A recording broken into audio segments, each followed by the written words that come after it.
Humphry Davy versus Dalton has to be the greatest scientific duel of all time because it led the world to so many scientific discoveries. The question that started it all is an element the lowest unit of matter? What is matter made of? This became the core question of chemistry in the 1800s. Dalton said matter is made up of atoms, such as the Greeks said, proposing a chemical atomic theory based on law of constant and multiple proportion. The air we breathe is made up of different gases. How are they distributed in the air? And is air a homogeneous mix? Dalton observed that the heavier the gas, the more it is absorbed by water.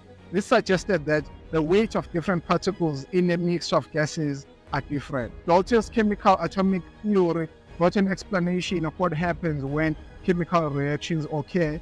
It also explained chemical compounds, how similar elements combine. The postulate that he came up with are, you know what are postulates? Like axioms. It's like this will always be true, and we'll use this to prove other things are correct. If you have two dotted lines, you can always draw a straight line. That's an axiom, that's a postulate. But the postulate that Dalton came up with from his theories are: number one, substances are made up of individual atoms. Number two, particles making a substance weigh the same and differ from particles making up a different substance. It provided a criteria to differentiate between elements with weight and size, and assigned atomic numbers to all known elements at the time, all 21 of them. This was all relative to the weight of hydrogen, which he assigned number one.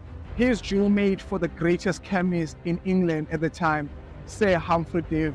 He made amazing discoveries, including sodium, potassium. He also isolated barium and calcium. He is praised for proving that chlorine is an element, not a compound, by predicting the existence of fluorine, which is chemically related to chlorine. He did so much more, especially with his lectures at the Royal Institute, and he was dissatisfied by Dalton's chemical atomic theory. He argued that elements are not the simplest form of matter.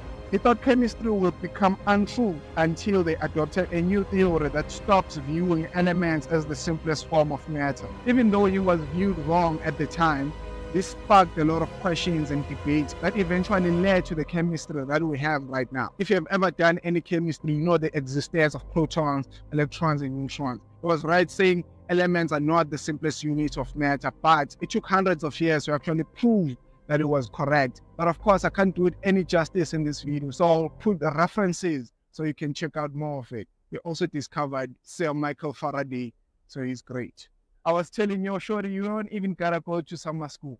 If you subscribe to mrgoddel channel, you'll get all the education you need this year.